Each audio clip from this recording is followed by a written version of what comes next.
All right, let's go. It is overtime here again at Old Favorite Friday, discussing incredible classic beers. And what I have here is a very special beer. This was a rare beer and a beer that for many years was really hard to get your hands on, at least in my opinion. And this is the Prairie Christmas Bomb. Now, we've done Prairie Bomb in the past. I think our good friend Dustin Jeffers, it was his pick when he guessed it on Old Favorite Friday. And if you know that beer, it's an imperial stout. It's got a bunch of adjunct ingredients. It's high ABV. We're talking like vanilla, chilies, what else? We got coffee, cacao nibs.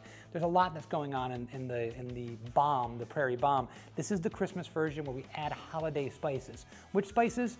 They don't tell you on their website. A lot of people like to keep those things secret. That's nothing wrong with that. But I'm definitely picking up things like ginger and cinnamon. We're getting like strong Christmas cookies vibes here. We're getting chocolate. We're getting toasted almost coconut flavors coming out of there. Toasted cinnamon.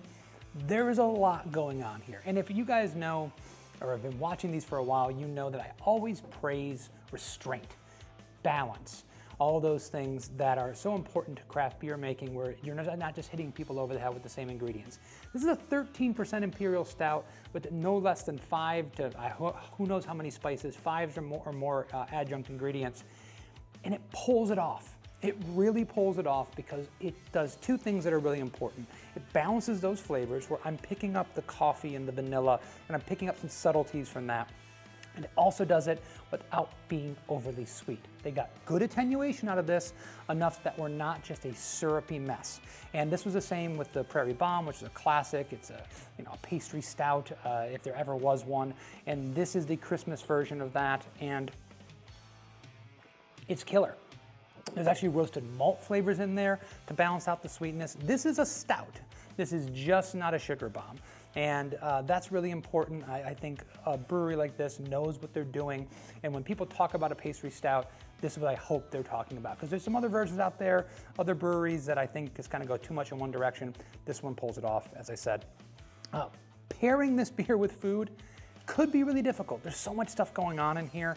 I think if you want to lean into the flavors that are there, if you did like a mole braised beef, really good, right? You got your chocolate, you got your chilies, you got those flavors that are gonna come out, and you're gonna pick those up inside the beer, accentuate those more. If you want to do something a little bit out of the box, I'm thinking like a duck massaman curry, because you have the spice base of that. You also have a rich umami, like laden dish. The duck is a fatty, rich meat. Game meats go pretty well, I believe, with imperial stouts and things like this. I have never tried that together, but that's one of the things I'm thinking about if I'm not just leaning into the flavor profile, which is difficult because when you have so much stuff going on in there, you got a lot of stuff to wade through. But I think it could be a good pairing.